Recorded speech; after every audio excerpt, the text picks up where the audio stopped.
How are the words of Manuel Valls going to play with all those blue-collar voters that went National Front in last Sunday's first round of regional elections? They'll have no effect whatsoever. The people who vote for the National Front do so because of feelings of insecurity, or feeling they've tried the two other major parties and it's time to try something else, feeling that nothing's getting done in their towns, that things aren't the way they used to. But Vals's words are empty, I think, in terms of voting. John, what did you think when you saw that there was on the calendar a National Secularism Day in France?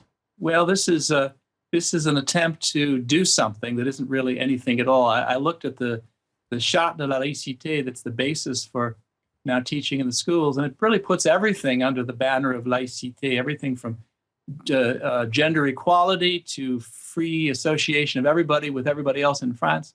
It's lost all its meaning.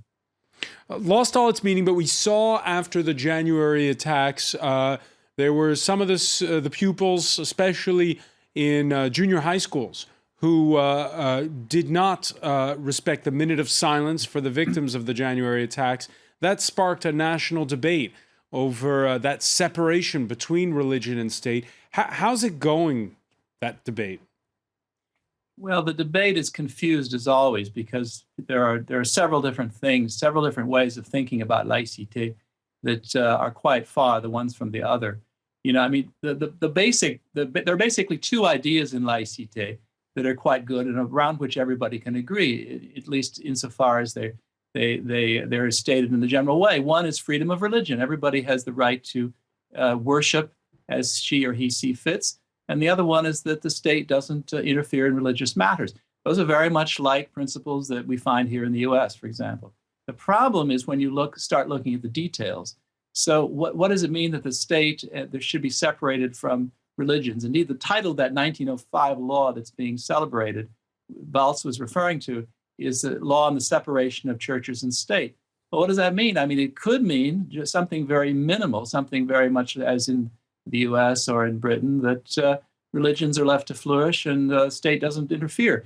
But it's sometimes taken in France to mean something much more top-down. The worst example is something that that seems to most people outside of France is quite innocent, that in many schools, primary schools and secondary schools, public schools in France, if there's a pork item on the menu for a certain day of the week, there's something else offered as a substitute for Jewish or Muslim students who don't eat pork.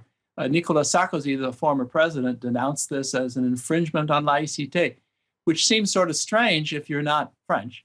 But there's a logic to it, the logic being that the state is in some sense, by introducing a distinction between pupils who can and pupils who cannot eat pork, infringing on the job of the state, which is to remain neutral with respect to religions. So you see, it's very confused, and it's up for grabs, up for political manipulation. You say top down. Is that the only way the French can handle the problem? No, of course not. Indeed, let's just go back to that example. It was heads of schools in various parts of France who said, as a practical matter, let's have a choice of foods available to students so everybody can eat a decent meal. Every pupil has enough in him or her to keep on studying. That was ground up. And it's the politicians who, from the top down, try to make political hay out of these things. Politicians who try to make political hay. The debate in this country over the stigmatization of Muslims, after all, that law in 1905 was directed at the time against the Catholic Church. How do you compare that with the political storm we've seen over anti-Muslim remarks by Donald Trump in the United States? How do I compare what was happening in 1905 in France? No, how you compare the current debate in France with the current debate in the U.S.? Well, even Marine Le Pen, the head of the National Front, the far-right party in France, is much more careful than Donald Trump because everyone in France agrees that everybody ought to have the right to practice his or her religion. And France did not do and would not do the sort of thing that some countries in Eastern Europe were doing, which is to say, we'll only take Christian refugees. We won't take Muslim refugees.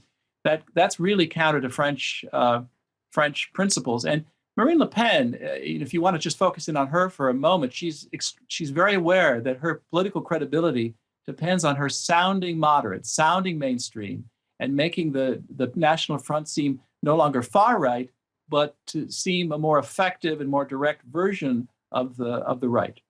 And she has to do that, she has to be very careful not to infringe on principles that most people voting center right or on the left hold dear. And this principle of freedom of religion and equal opportunity for members of all religions is one of them. Is she going to go from strength to strength, or has she plateaued at this point? Well, I'm not an electoral strategist. So far she's going from strength to strength. And again, the issues, we often mistake this. The issues are local issues. People in small towns and rural areas who may not know any Muslims, have never seen them, they're voting for the far right because they're fed up with the other parties. And that's what you can compare with the Trump vote in the U.S. The sense of the left doesn't work, the right doesn't work, let's try something else. It happens to be the National Front. It's not really about the ideology of the National Front. John Bowen, always a pleasure. John Bowen of Washington University in St. Louis. Thanks very much.